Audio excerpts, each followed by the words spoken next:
மேடைக்கு அழைக்கிறோம்.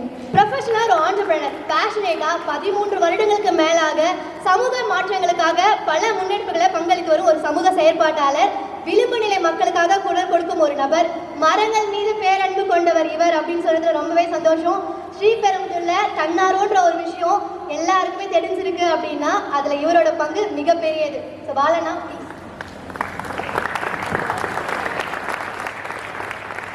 அனைவருக்கும் வணக்கம். இப்போ நம்ம அரணுடைய 3வது ஆண்டு விழாவில் இருக்கோம். 3 ஆண்டுகளை நிறைவு செய்து 4வது ஆண்டு நம்மளுக்கு.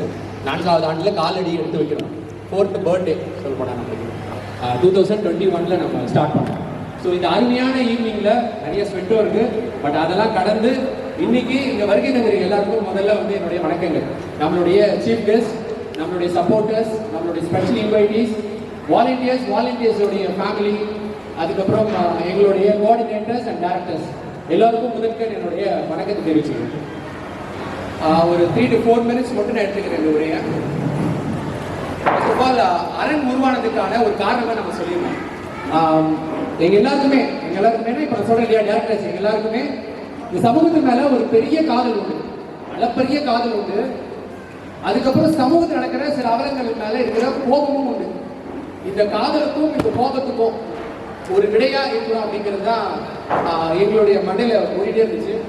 ஸோ அதுக்கு நாங்கள் எடுத்த ஆயுதம் வந்து தன்னார்வம். ஸோ இந்த காதலுக்கும் இந்த கோபமுக்கும் இந்த தன்னார்வம் அப்படிங்கிற ஆயுதத்தை கையில் எடுத்து நம்மளால முடிந்த இங்கே செயல்பாடுகளை நம்ம இங்கே செய்யறது மூலமா நம்ம எதிர்பார்க்கிற சில மாற்றங்களை ஏதோ ஒரு இந்த சமூக முன்னேற்றத்திற்காக ஒரு முன்னேற்றத்துல ஒரு செயலை நம்மளால ஈடுபட முடியும் அப்படின்னு நினைச்சு நம்ம இந்த தன்னார்வம் என்ற ஆயுதத்தை நம்ம கையில் எடுத்தோம். இந்த தன்னார்வம் என்ற ஆயுதத்தை கையில் எடுத்து இன்னையோட 3 ஆண்டின் நிறைவடையுது. பட் என்னுடைய பர்சனலாக என்னுடைய ஜேர்னி பார்த்தா ஆல்மோஸ்ட் 14 இயர்ஸ்.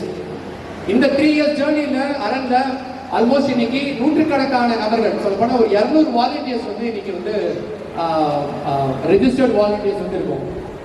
அண்ட்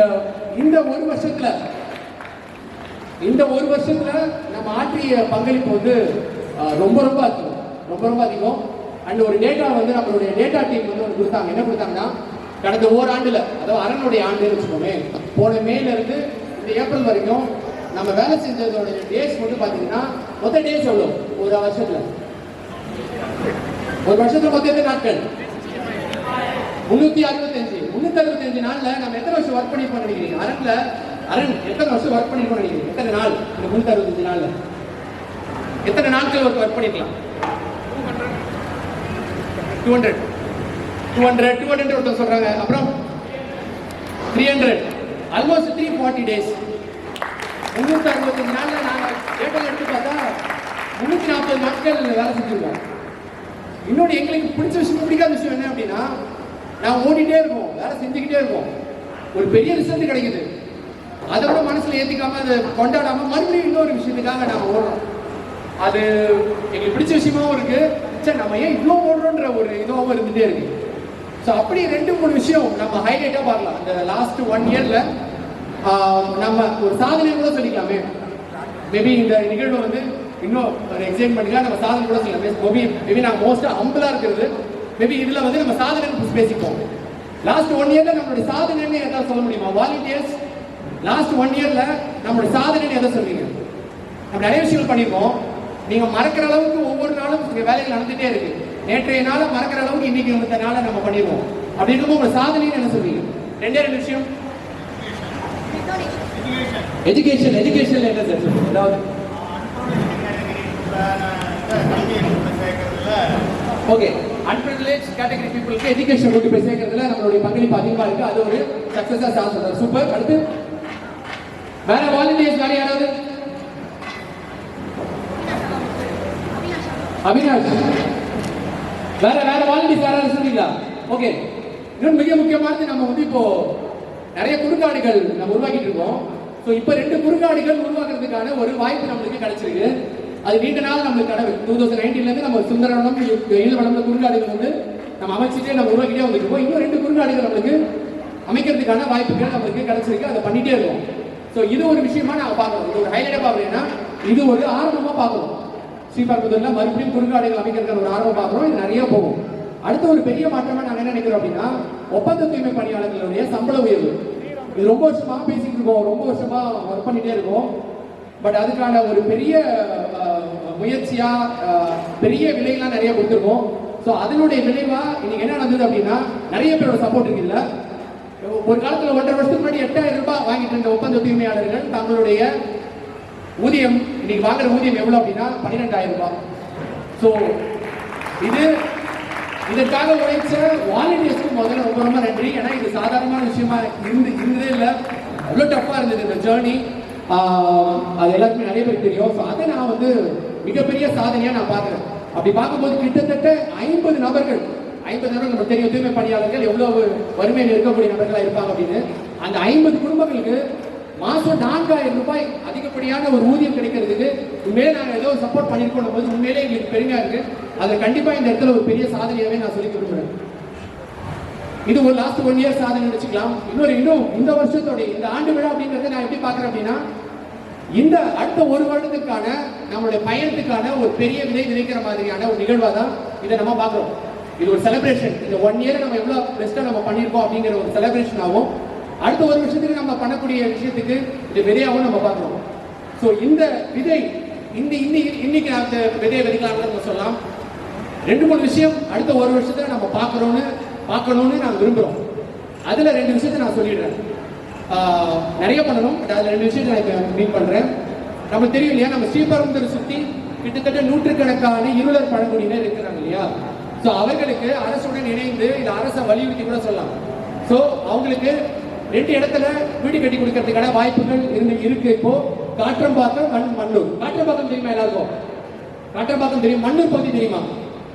இதெல்லாம் ஒரு பெரிய கதை. காற்றம்பாக்கம் எப்படி கிடைச்சது, மண்ணூர் கிடைச்சது. மண்ணூர்ல கிடைக்கும் போது எங்களுக்கு ஒரு பெரிய சிக்கல் வந்தது. காற்றம்பாக்கமே எங்களுக்கு ஒரு சிக்கல் வந்தது. அந்த சிக்கல் நான் எப்படி அதை ஓவர் கம் பண்ணோம், அப்புறம் கவர்மெண்ட் எப்படி எடுத்துட்டு போகணும், அண்ட் பொலிட்டிக்கல் பீப்புள் எப்படி எடுத்துட்டு போகணும்னா அது ஒரு பெரிய கதை. அந்த கதையெல்லாம் இப்போ ஓரளவுக்கு முடிச்சிருக்கோம். அந்த கதையை இன்னும் நிறைவு செய்யப்படாத நிறைய பக்கங்கள்லாம் இருக்கு. அந்த பக்கங்களை மேபி இந்த வருஷத்துல நாங்கள் நிறைவு செய்வோம்னு நினைக்கிறோம். மிக முக்கியமா நீங்க ஸ்ரீபெரும்புதூர் மக்கள் நிறைய பேர் இருளர் பழங்குடியினர் அடுத்த ஓராண்டுக்குள்ள காற்றம்பாக்கம் பகுதிகளில் குடியேறுவாங்கன்னு நாங்கள் நம்புறோம். அதுக்கான வேலைகளை செஞ்சுட்டே இருக்கோம்.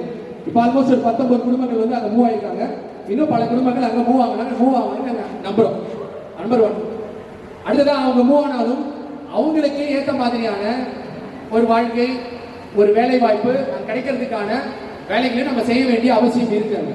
ஏன்னா நம்ம ஜஸ்ட் மூவ் பண்ணால் மட்டும் இல்லை இல்லையா. அங்கே எப்படிப்பட்ட இடம் கொடுக்கப்பட்டு நினைக்கிறீங்க? அதுவும் ரொம்ப ஒதுக்குப்புறமான இடம். ஸோ நம்ம எல்லாத்தையும் குறையா பார்த்துருக்கோம்னா இங்கே சேஞ்ச் நடக்காது. ஸோ அங்கே நம்ம வந்து அது குறையா இல்லாமல் ஒரு நிறையா பார்க்குற இடத்துல இருக்கிறோம். சரி, அங்கே ஏதாவது உருவாக்கிடுவோன்ற நம்பிக்கையோட இருக்கும். ஸோ அது ஒன்று. அண்ட் அடுத்ததாக மண்ணூர் பகுதியில் கிட்டத்தட்ட 26 குடும்பங்களுக்கு பட்டா கொடுக்கப்பட்டிருக்கு. அந்த இடத்துல விரைவில் அங்கே வீடு கட்டுறதுக்கான பணி துவங்கும் அப்படிங்கிறத நாங்கள் எதிர்பார்க்கிறோம். இது ஒரு விஷயமா எடுத்துக்கலாம். இன்னொரு 2வது விஷயம், இங்கே பேசுகிறோம் இல்லையா, விளிம்பு நிலை மக்கள். இங்கே அதிகமாக நாங்கள் ஃபோக்கஸ் பண்ணுறது விளிம்பு நிலை மக்களுக்காகவே நாங்கள் ஃபோக்கஸ் பண்ணுறோம். ஸ்ரீபெரும்புதூர்ல இன்னைக்கு அரசு தூய்மை பணியாளர்கள் இருக்காங்க. கிட்டத்தட்ட ஒரு 12 குடும்பம் அரசு தூய்மை பண்ணிட்டு இருக்கு ஸ்ரீபெரும்புதூர் பேரூராட்சியில். அவர்கள் குடியிருக்கிற பகுதி அப்படின்னா இளைஞர் குளம் நம்ம சொல்லுவோம். ஸ்ரீபெரும்புதூர் இளைஞர் குளம் தெரியுமா? இளைஞர் குளம் தெரியுமா? யாருக்கு தெரியும்? இளைஞர் குளம் பக்கத்தில் அவங்களுக்கு நம்ம ஒரு 40 வருஷம் முன்னாடி இடம் கொடுத்துருக்கோம். சமூகம் கொடுத்துருக்குது. அப்போ அது பெரிய காடு. இன்னைக்கு அது முக்கியமான இடமா இருக்கு. கடந்த 35 வருஷமா அவங்களுக்கு அந்த இடத்துல பட்டா கிடைக்காம இருக்கு. அந்த இடத்துக்கு பட்டா கிடைக்கிறதுக்கான அனைத்து முயற்சிகளும் கடந்த 2 வருஷமா எடுத்துட்டு இருக்கோம். கிட்டத்தட்ட அவங்களுக்கு கிடைச்சிரும்ன்ற மாதிரி நாங்கள் எதிர்பார்த்து இந்த வருஷம் எட்டில் மேபி ஒரு ஆனுவல் டேக்கு முன்னாடி. பட் அன்பார்ச்சுனேட்டாக அது நடக்கல. பட் ஃபார்ச்சுனேட்லி இந்த வருஷம் அதை நம்ம நிறைவேற்றுவோம்னு எதிர்பார்க்கணும். அண்ட் அதற்கும் இங்கே பெரிய சிக்கல் இருக்கு, பெரிய சவால்கள் இருக்கு. ஸோ இதுவும் இந்த வருஷத்துல நான் இங்கே பதிவு பண்றேன். மேபி அடுத்த வருஷம் ஆனுவல் டே, ஒவ்வொரு வருஷமும் May 1 ஆனுவல் டே நடக்கும், நம்மளுடைய ஆண்டு விழா நடக்கும். அந்த ஆண்டு விழாவில் அவங்களோட நான் அதனால் பெரிய சக்ஸஸாக நினைப்பேன். ஸோ இன்னைக்கு நீங்கள் வந்திருக்கீங்க இல்லையா, 2 விஷயம் நான் சொல்கிறேன். நம்ம வந்து இந்த அரசுடன் இணைந்து பணியாற்றுறோம். சில விஷயங்களை அரசு வலியுறுத்தி பணியாற்ற வேண்டிய அவசியம் இருக்கு. ஸோ அதை நம்ம நிறைய பண்ண வேண்டியிருக்கு. அப்படி பண்ணும்போது உங்களுடைய சப்போர்ட் வந்து பெரிய அளவில் எங்களுக்கு உதவுது. இங்கே வாலண்டியர்ஸ் இருக்கீங்க, இங்கே வாலண்டியர்ஸ் ஃபேமிலி, இங்கே NGOs அண்ட் கார்பரேட்ஸ் இன்ஸ்டிடியூஷன்ஸ் நிறைய பேர் இருக்கிறீங்க, நிறைய பேர் சப்போர்ட் கொடுத்துட்டே இருக்கீங்க இல்லையா. அண்ட் உங்களுடைய சப்போர்ட்லாம் நாங்கள் எதிர்பார்க்குற மாற்றத்தை இங்கே உருவாக்குறதுக்கு மிகப்பெரிய அளவில் இங்கே ஒர்க் ஆகிட்டு இருக்கு. ஸோ இந்த இடமே நாங்கள் எப்படி பார்க்குறோம் அப்படின்னா, இந்த ஒரு இடம் இப்படியான ஒத்த கருத்துடைய நபர்கள் எல்லாருமே ஒன்று சேர்ந்து நம்ம இங்கே ஒரு மாற்றத்தை விதைக்க முடியும்ன்ற நம்புற இடமாகும். அப்படி நம்பி இங்கே ஒர்க் பண்ணிட்டே இருக்காங்க இல்லையா, ஓடிட்டே இருக்காங்க பாருங்க. இப்போ பார்த்தீங்கன்னா இந்த காலத்தில் இங்கே உட்காந்துருக்கிற வாலண்டியர்ஸை விட இங்கே முன்னாடி பின்னாடி நிறைய வாலண்டியர்ஸ் இருக்கிறாங்க. வாலண்டியர்ஸோட கூட்டம் வந்து அதிகமாக தான் இருக்கு. அந்த வாலண்டியர்ஸ்க்கான ஒரு பெரிய மேடையை அமைக்கணும். இங்க தன்னார்வத்து மூலமா பெரிய மாற்றங்களை உண்டாகணும் அப்படின்னு நீங்க நினைச்சிட்டு இருக்கிற எல்லாருக்குமான ஒரு பெரிய விழாவாக தான் இதை நான் பாக்குறேன். அண்ட் இதுக்கு ரொம்ப தூரத்துல இருந்துலாம் நீங்க சப்போர்ட் பண்ணிட்டு இருக்கீங்க. அண்ட் அதுக்கு என்னுடைய முதற்கண் வணக்கம் அண்ட் நன்றியும் நான் தெரிவிச்சுக்கிறேன். தொடர்ந்து நீங்க சப்போர்ட் பண்ணிட்டு இருக்கீங்க. நீங்க நிறைய பேர் மாதாந்திர சப்போர்ட்டரா இருக்கிறாங்க, மாதாந்திர நிதி பங்களிப்புலாம் பண்றீங்க. அதான் மிகப்பெரிய சப்போர்ட்டா இருக்கு. சில விஷயங்கள் சொல்ல முடியாத விஷயங்கள்லாம் நம்ம பண்ண வேண்டியதா இருக்கும். ஒரு 8 குழந்தைங்க மிஸ் ஆன விஷயம்லாம் நாங்கள் கையில் எடுத்தோம். அதுக்கெல்லாம் ஏகப்பட்ட செலவுலாம் பண்ண வேண்டியது இருக்குது. அந்த செலவுலாம் சொல்லி ஃபண்ட்ரைஸ் பண்ண முடியாத அளவுக்கு நாங்கள் இருக்க மாட்டோம். ஏன்னா அது பண்றதே ஒரு பெரிய மென்டலி ஒரு பெரிய ஒரு இதா இருக்கும். பட் அதுக்கும் நிறைய பேர் வந்து எங்களுக்கு தெரிஞ்சு நிறைய பேர் சப்போர்ட் பண்ணாங்க.